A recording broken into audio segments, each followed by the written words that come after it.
Hello and welcome into the KE Report. Chad and Corey here, getting an update from Erik Wetterling, also known as the Hedgeless Horseman. And we'll put a link to the Hedgeless Horseman website down below so you can follow along with Erik's work. And Erik, it's always great getting you on the show to get an update on what you're looking at in the junior resource stocks, what has your attention. Some news is out on a couple companies, or you have some game theory on a couple of these companies that you want to go over. And the first one we really want to talk about is Altamira Gold. They've had some press releases out where it's moved the needle for the stock, got a little interest in it. Give us an update on what you see in Altamira and where the value proposition is in your eyes. I mean, I would start with saying that I like Altamira from a potential perspective, and they have 700,000 ounces of gold already in the ground. I mean, it's not a massive resource or anything like that, but their latest discovery, the Maria Bonita porphyry, which they now know is a porphyry after Richard Sillitoe was there and classified it as such.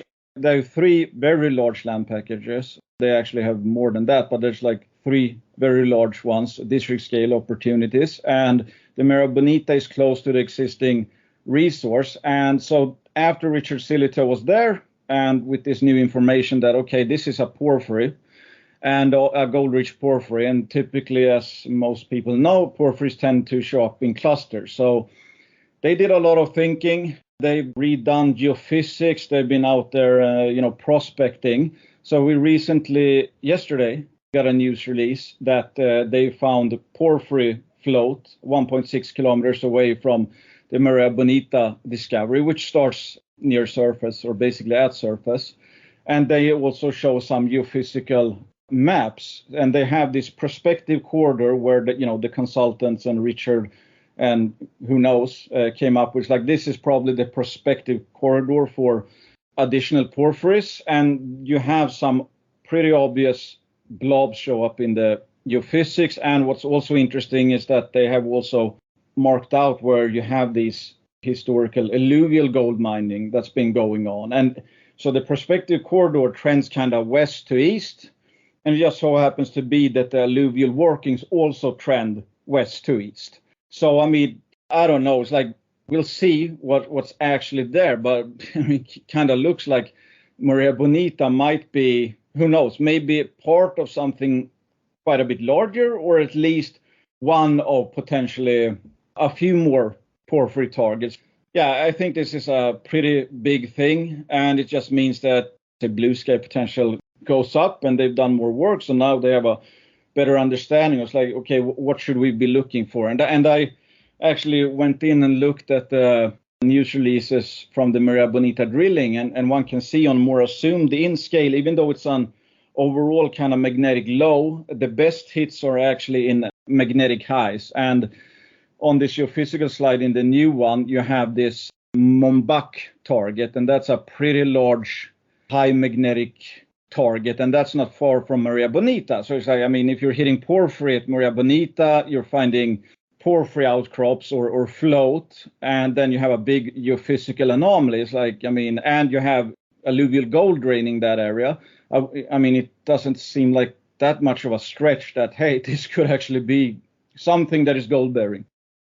So Erik, what's your investment thesis around this? Because that initial Maria Bonita discovery, that came the tail end of May. The stock got a bounce up to about 15 and a half cents, but since then drifted lower down to about 9 cents. Now it's bounced on this news of, yes, this outcropping 1.6 kilometers away.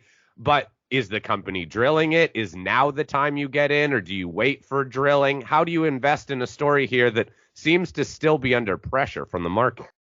Well, I've averaged down a bit over the last, I would say, 2 weeks. Not a huge amount, because I think they will, need to raise money. I think last I looked, they had 2.5 million market cap, and of course, as per usual, I think that's probably a big reason why the stock has been under pressure. It's like we've seen this countless times. Everybody knows that a unit is probably going to raise. So it's like, okay, I might as well not buy, or I might as well short it, or I might as well sell and buy back. Stuff like that, which has no real connection to the, how the fundamentals have gone on. It's just how the market works when there's, let's say, little buying volume. So there's nothing real to keep the market price honest. but I would say they have relative margin of safety, again, with 700,000 ounces already delineated, and they have Maria Bonita, and that's, not drilled off at all. They've basically done some grid scout drilling, and they haven't really done any real deep holes yet. And this just, in my opinion, expands the blue sky potential here. So it's like in the short term, I have no idea. If they do a placement sooner or later, I expect to probably, get into it and, double down a bit. But I like it from the perspective. It's like they have the Apiacas project as well. So it's like they have, I don't know how many targets that they could be busy within their projects for maybe decades to come, basically. And you have some semi margin of safety. If Maria Bonita, for example, if they show, 0.5 plus grams per ton near surface, easy, good metallurgy, etc. I would expect that to become a mine one day, together with their central deposit. And they also have, I think there's a highway pretty close, power lines and water and stuff like that. And Brazil seems to be quite easy to permit. So I like it. I like it's cheap. They have a crap ton of targets. They have huge land packages. It's like, this would keep a major busy, basically. So, yeah, that's about it. But in the short term, I have no idea what's the absolute best way to play it. Okay, Erik. Well, I appreciate you breaking down what your thesis is and why you're interested and where you think the value could be created moving forward. Let's look at another one that we were talking about off mic, and that is Ridgeline Minerals, traded on the TSXV under the ticker RDG. This is interesting in that they kind of have a prospect generator model going in Nevada. They have two projects, Swift and Blackridge, partnered with Nevada Gold Mines, which is basically Barrick and Newmont working together as a tag team. And then they are also working at their Selena project with South32, and they literally just put out news today talking about the earn-in that South32 has at the Selena project. Give us an update on what you're looking at as far as the value proposition at Ridgeline. Yeah, as I've said on this show quite a few times over the last few months at least, I'm getting more and more into, let's say, developers, beta, advanced explorers and stuff. Not that I don't own any exploration companies. It's just, it's kind of hard when you can buy ounces in the ground, perhaps cheaper than you can basically drill them up. And if you drill them up, since you're not getting rewarded that much, so you have to deal with the continued dilution as well. Ridgeline I really like from the standpoint, especially now, even more so, that, it's trading at 16 million CAD, which is nothing.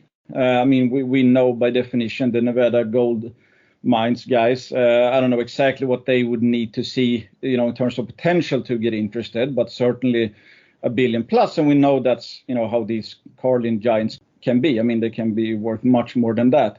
Still, it's expensive drilling. They're drilling, pretty much blind, very deep holes. So for a junior, that's going to be really, really tough. And of course, it's not super easy to find one of these Carlin systems either. Then we had the Selena project, which is much more, I would say, like probable upside. It's like, okay, they have their hits. They know where they want to drill. They have some theories about porphyry targets. They have gap zones where it's like, okay, they drilled it near surface and then they have holes. I don't remember how far away, but it's like a kilometer at least, I think, where they've also hit it. So it's like there's a bunch of stuff that looks pretty probable that there's going to be more, because as we know, CRD systems, they kind of eat their way from the source and then outwards, let's say. So, if you're 2 kilometers from a source, you know that the mineralization has eaten through 2 kilometers up to that point. So it's not like the standard nuggety stuff where it's like, okay, there it is, then it disappears or something like that. So that's what I like about CRD systems. And now they get South32 in here. And of course, I don't know exactly what market cap South32 is at, but it's a big company, over $10 billion, I would think. And now they're going to fund this. So, it's just, you have at least 3 projects which are funded by majors. And from a 60 million market cap, what chance of success is priced in? And I can get it that people see it's like, oh, well, they're giving away the 100% upside. But we've talked about this before. It's not 100% versus 20 or 25% because it doesn't factor in dilution. And right now, dilution is very hard for juniors. So it might be 20, 25% versus 65%, something along those lines. all I know is that obviously $16.5 million is not reflecting much in terms of success. So I like this. There are some other explorers which has kind of a similar setup where it's like you're kind of insulated from dilution. You have third-party validation that the targets have, huge potential, tier 1 potential. And now they have, 3 irons in the fire. And obviously they plan to do some 100% exploration as well. So I just like it, more diversification to the upside, less dilution risk. And you have these majors with deep pockets. So if things go well, I mean, they can really start going hard, I would think. So everything could change quite quickly from just one drill hole. It's not going to be a pause like, oh, everybody knows they're going to need to take in money or something. The majors would probably just start plowing. But, what's the chance of success? I don't know. Like, what's the chance of finding a Carlin giant? I don't know, 10% perhaps per project. I mean, that's kind of what I'm thinking, at least. I think I'm conservative. And Selena, I think that's going to become something. I think it's just that's a more when story, I think, than an if story, which I really like. So, Erik, do you think to drive this stock, though, look, you have Nevada Gold Mines spending $5 million at Swift this year. That's going to get them 3 to 5 holes. It's about $200K at Black Ridge. Now, Selena, there should be some drilling here, but again, these are, in a way, almost initial programs. Not so much at Swift, but these are earlier stage, let's say, exploration. Do you think the company needs to make some more deals on some of their other 100% owned projects to get more investors interested? I don't know. That's a good point. I really don't know, because it kind of comes down, I guess, to timing. I mean, if the market really turned around for juniors tomorrow, then you would kind of wish that all your projects were 100% owned.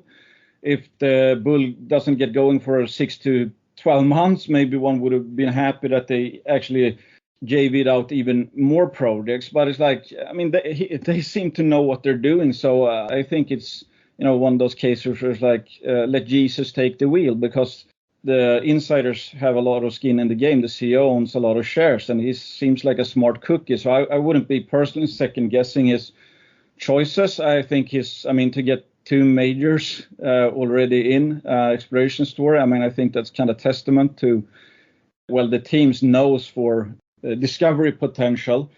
So I don't have a good answer to that. I mean, if they want to GV out more and they probably think that's in their best interest, I wouldn't have anything against that. And I don't know, if you ask like, okay, what would the market kind of need to see? I mean, from my perspective, I'm not expecting fireworks really until, there's some, I mean, the big fireworks would be if Nevada Gold Mines drilled a good Carlin hole. Then I think it could get really, really interesting, really, really quick. In terms of Selena, it's more, I mean, we already know that there's a CRD system there with economic grade, so it won't be a shock that they hit again, but who knows, maybe they can do these deep drill holes where it's like, oh, you have 3 stacked horizons or something that makes the market really wake up. So I think this, to me, I see it as a cheap kind of fire and forget story. I mean, after they have 1-2 years of drill testing, I mean, either they've discovered something or not. And it's like, okay, if they haven't discovered anything, maybe I'm down 50%. If they have discovered something,